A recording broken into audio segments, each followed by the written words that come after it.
You just have to be real with yourself about it and collaborate with people.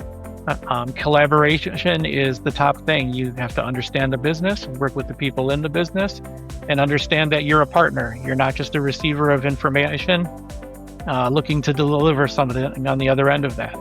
You have to collaborate, you have to be iterative, and you have to care, right? Healthcare is a very important mission, and the more you care, the more you collaborate, the more success you're going to have in the long run. Welcome to Software Leaders Uncensored. I'm Steve Taplin, and every episode I get the opportunity to sit down with engineering and technology leaders, understanding exactly what's working, what's breaking inside scaling technology organizations. And after 180 plus conversations, patterns are forming. And that's really what this show is all about, is understanding the patterns of different roles, different industries, and looking at commonality of how people are attacking it. Today, I have John Grunas from Hematech here, who's going to talk about the challenges of working in the compliance-heavy environment of healthcare, working with hospital systems. John, welcome. Thanks, Steve. Happy to be here.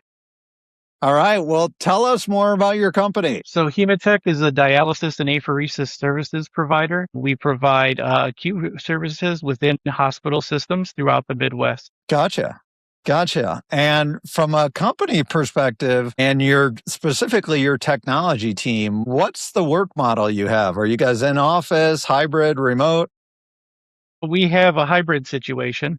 So some of us are in office and some of us are remote. And you're servicing hospitals throughout, remind me, is it the Midwest, certain regions? Yeah, so it's mostly the northern Midwest. So Michigan, Ohio, and Wisconsin today. Gotcha. Man, cold areas right now. Yes, sir.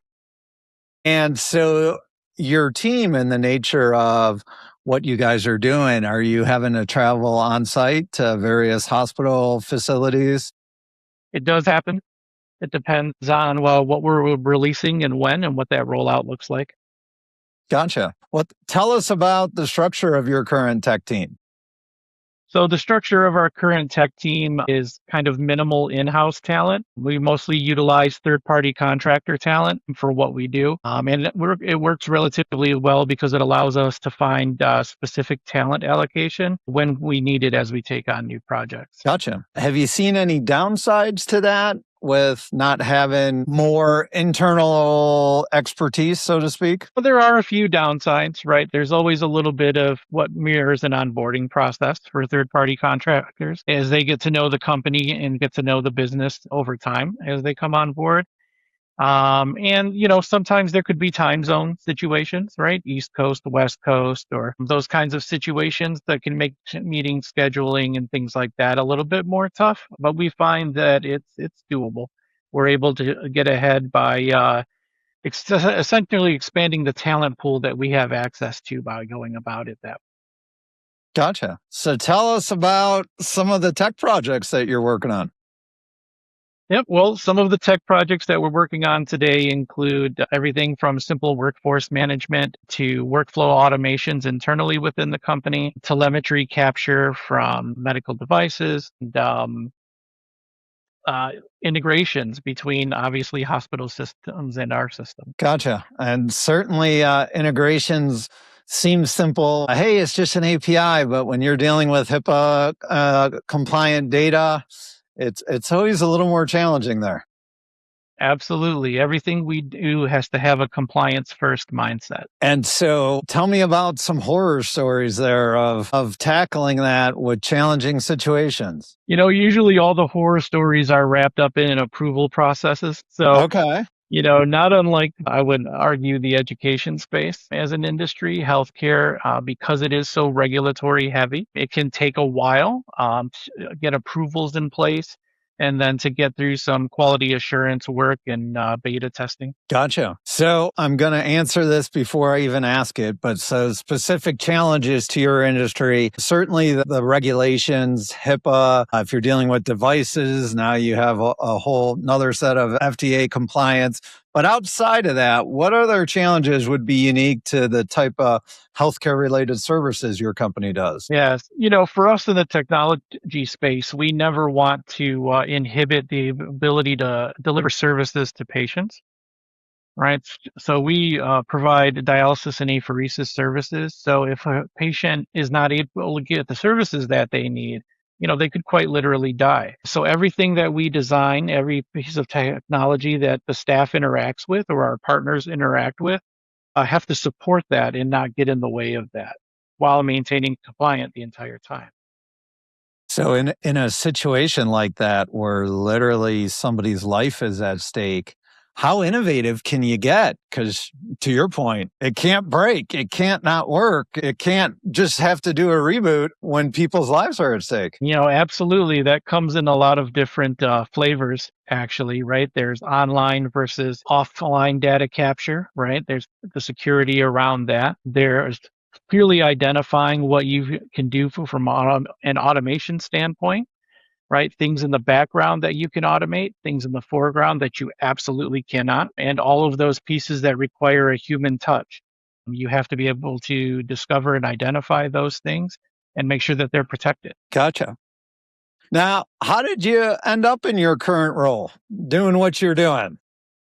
Well, it's interesting because I spent the better part of a decade doing workforce management and human resources technology related work. And during that time, I had the opportunity to work with a lot of different industries.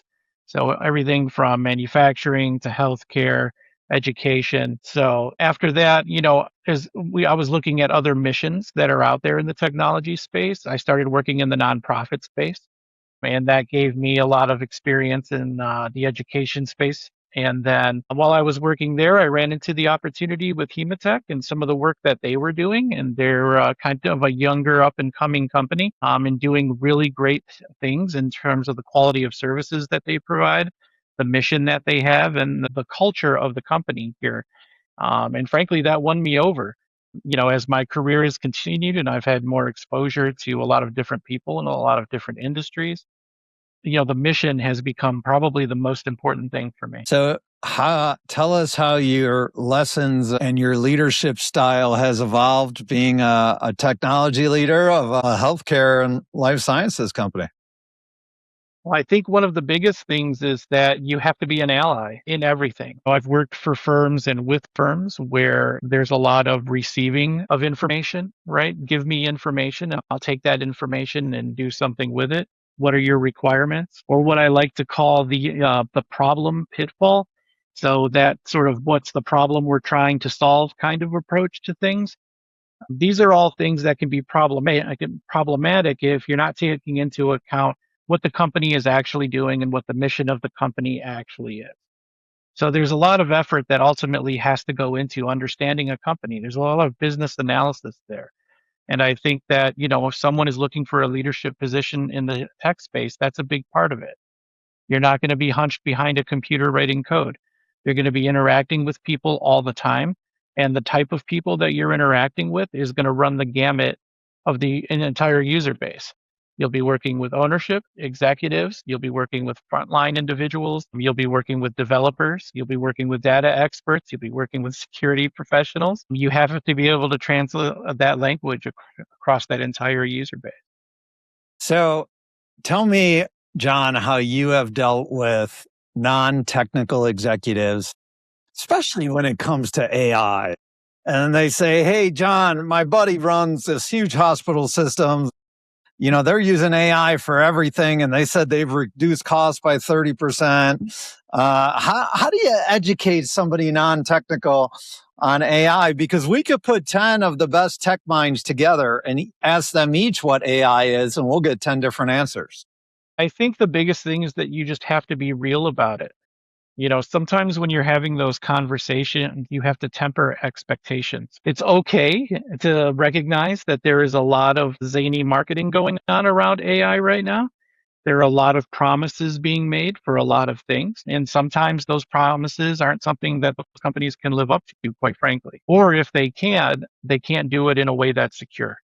You're not able to isolate, containerize, make sure data is not being shared, that kind of thing. I mean, I think when you approach it from that angle, it really helps in the healthcare space. So when you're talking to executives, one of the things I do like to throw out there, almost in a way to make fun of the entire marketing situation right now and the kind of LinkedIn mentality around it, is that meme where the person's in the sales interview and so the question is asked, sell me this ink pen. And the response is, well, this is an AI agent or this is agentic AI, and then automatically it flies through. You can't get caught up in the marketing, right? And even when the marketing is good, when a company can deliver healthy, whether or not that's a fit for your company is still a huge question. It's kind of funny along those lines, John. I've had meetings where my company is brought in, and I'm like, wow, you have AI listed 248 times on your website, dying to see how you guys are using it, how you've integrated, what are you doing? And the response is usually, yeah, that was the marketing team.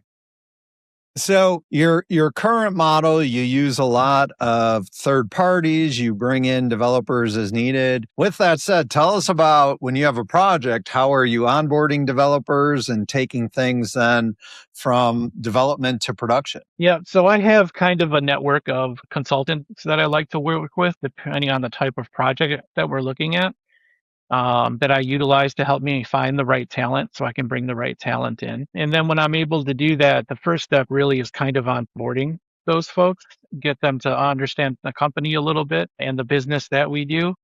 And then typically from there, one of the things that I like to do is internally, I like to identify what I call an application owner or a product owner, that may be a little bit less traditional than what that language implies. But the idea there is that there's someone else that is accountable within our company other than myself that can help work with those developers to what gets created is actually what's needed. So that's a huge part of it. So it involves, you know, folding that person into the development process and making them understand what their accountabilities are for that as I collaborate with them so that everything that gets delivered actually makes sense for the business as well. So we kind of So create this handshake situation between us on that. let me ask you a question. And so another scenario that my company gets pulled into a lot is, hey, our engineering team's doing horrible. We're not making progress on our roadmap. Come evaluate what's going on. And we get a chance to sit down with everybody and go through it. I'd say like 8 out of 10 times, it's actually not an engineering issue. It's a product side issue that the product owners are not doing the right research and don't understand the process of putting things in a manner that developers can work from, which is a bit of an art form because developers are only as good as what they're told to do. Exactly. So, with you assigning internal product owners that may or may not have an expertise in that, how have you overcome that challenge? So it's a lot of collaboration on my part, and dare I say a little bit of a hand holding, right? So usually the first time for someone, it's a bit of a learning experience there, but that goes hand in hand with what I was saying earlier about being a tech leader and the communication and activity that you have to do. Certainly if you don't understand that person's area of the business, you're not going to be able to collaborate well. So you have to have some business analysis skills there, and then you have to work with that person. It's both keeping them accountable, but also equipping them to do a good job with that. It can be quite the challenge, but it has to be done. That puts quite the onus on you to be kind of a jack of all trades. Absolutely. Absolutely. You have to be able to communicate between those different types of people and understand how business runs. There's really no way around it. I actually think that that is the hardest part of tech. It's not building it. It's not the tech itself. It's getting everyone to understand, aligned what needs to be done. And the end process can actually be quite easy when the front process is working correctly. Completely agree. Absolutely. So, John, what's become harder as your company has grown? I would argue the volume of everything. When you have a really great culture at a small to medium sized company, when that company starts growing, there's always a big danger that that culture is going to be lost, right? And that tends to come with volume of data, operative workflows. On the technology side, we can always do things with data We can always automate workflows. We can integrate AI in certain areas to assist with things like that. But there's a challenge there where you might get into an area where you start losing to some of the company culture. So one of the things I like to do there too is identify who those culture champions are within the company, because you'll usually have one or two. Sometimes it might be the owner. Other times it might be another C-level individual, like a CEO or someone like that. Sometimes it's the office manager, right? So it can be different people, different things to different people, and you have to be able to identify that and protect it, right? So there may be things that you're doing from a design perspective that make pure architectural sense, but don't fit into the culture at all, right? Where a human touch is needed, so you wouldn't automate that part. Makes sense. All right. What are the top 3 things slowing you down right now? And what have you tried that's worked or not worked? Well, we talked about development resource allocation earlier. I would add, technical debt is always a big thing. And then when you have a need to restructure policy within an organization. All right. So there are a few ways to get around some of this. So I think that as a tech leader, you have to maintain a level of short term versus long term planning, because there's almost no way to either not walk into a situation where there's technical debt or have immediate needs that create a certain level of technical debt. But if you can have a kind of zoom in, zoom out mentality to understand, here's what we may need to do temporarily, but here is the long term vision. And let's make sure that gets added to the roadmap and it gets managed in that way. That helps out a lot. I think the other part of it, we talked about the heavy collaboration earlier. That's where that policy restructuring comes in at. Yeah. Expand on what you mean by policy restructuring. Yeah, it is not uncommon to walk into a situation where, a company thinks they have a policy built around something, and that policy may exist in a handbook or other operational literature somewhere, but it hasn't been updated in 10 years. Or sure, at one time that was the operation design. However, 7, 8, 9, 10, 11, 12 years on, the experts in that area have just started doing things in a certain way that makes sense to keep the business motoring along properly, right? So you have to identify when that's the case and then just be collaborative on helping to rebuild what that policy has to be. Reason being, when something was created 10 years ago, not only has the market changed, but the company usually in a different position. It's a different size. Is that scalable? Does it make sense for where you're going, for the increases in volume that you're going to see across the board, right? So I think part of our job in the technology space is to be partners in that internally. And in the current day and age, with how rapidly things are moving, it's hard to have a policy that's good for a year, let alone 10 years in your example. Yeah, there has to be a lot of flexibility there.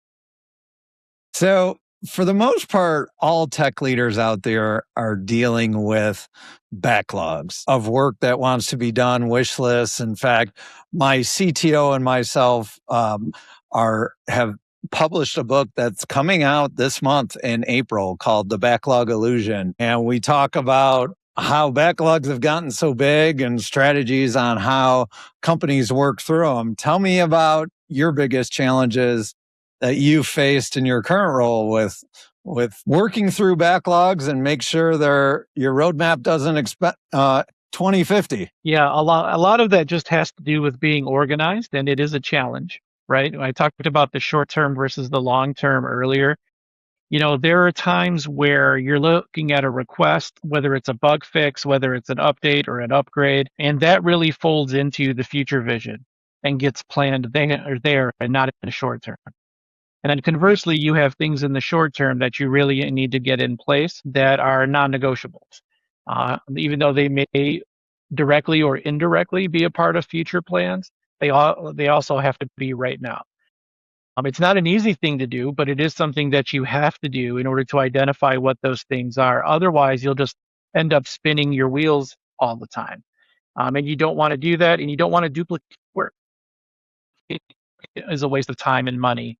So understanding where those pieces fit is paramount. We have a client that we're working with that asked us to come in and analyze their backlog and why they aren't making progress on it. And we presented it to them and said, all right, your current backlog with the current resources you have would take you till 2029 to get through it, assuming you don't add anything new. And to get through that quicker, here's how much you'd have to spend, but then taking a step back of now let's prioritize everything in the backlog. What's revenue generating versus non-revenue generating? And it's kind of peeling the onion. And we've seen whether it's changes of leadership or product people that aren't great at their job, where these backlogs just build up to these insane things that non-technical executive and stakeholders often just don't understand. Yeah. I mean, where is the value overall,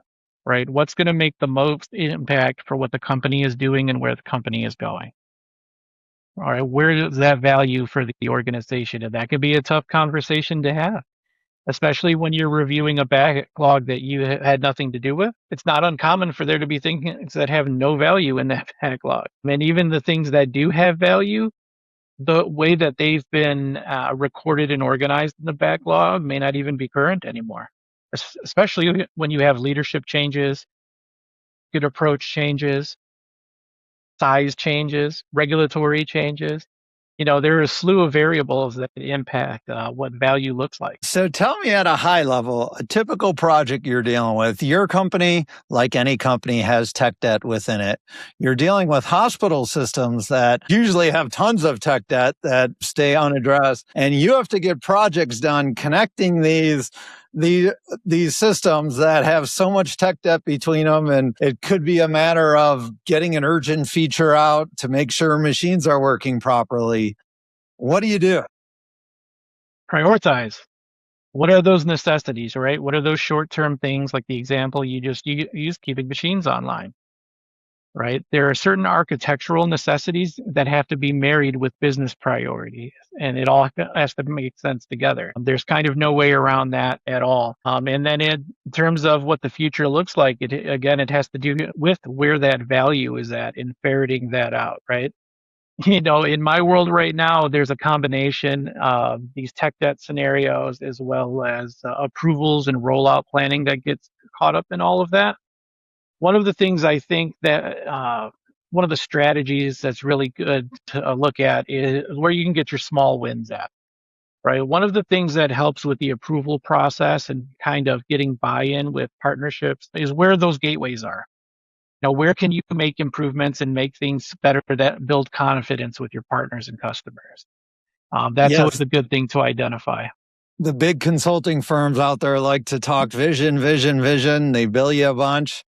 And definitely the power of those quick wins and how it can keep momentum going and keeping the business non-technical people happy. I definitely agree with you there. So in your world with the ecosystem you're dealing with, where have you seen AI deliver measurable value? I think where the most value resides right now is in two places. One would be workflow automation in the back end, right? Things that where you can remove manual processes in the back end, those things that don't require that human touch is part of that process. And then I think on the other big item really has to do with the way that we look at data, right? There are a lot of uses for AI in terms of interpreting data and identifying patterns, trends, things like that for analysis that can be very useful.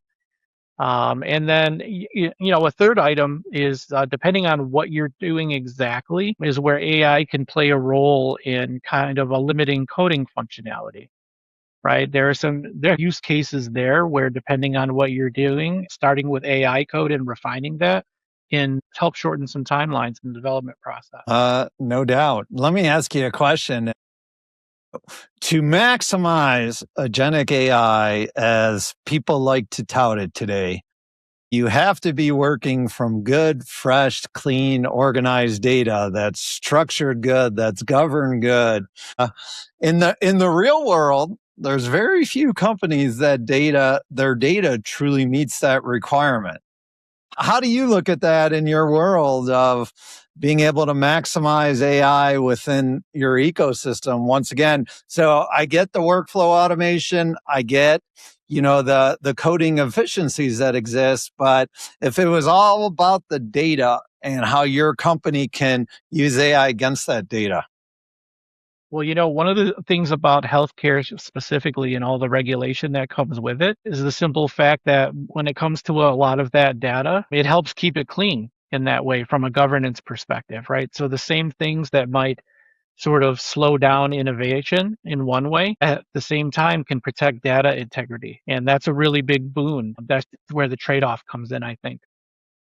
Gotcha. No, that's an excellent point. That's an excellent point. So I always like to ask, in the technology world, in the engineering world, there's always this pattern or thought process that if you want more done, you just throw more engineers at it. But in reality, what we've seen is throwing more engineers at it can actually often slow things down versus accelerate it. Have you seen similar patterns?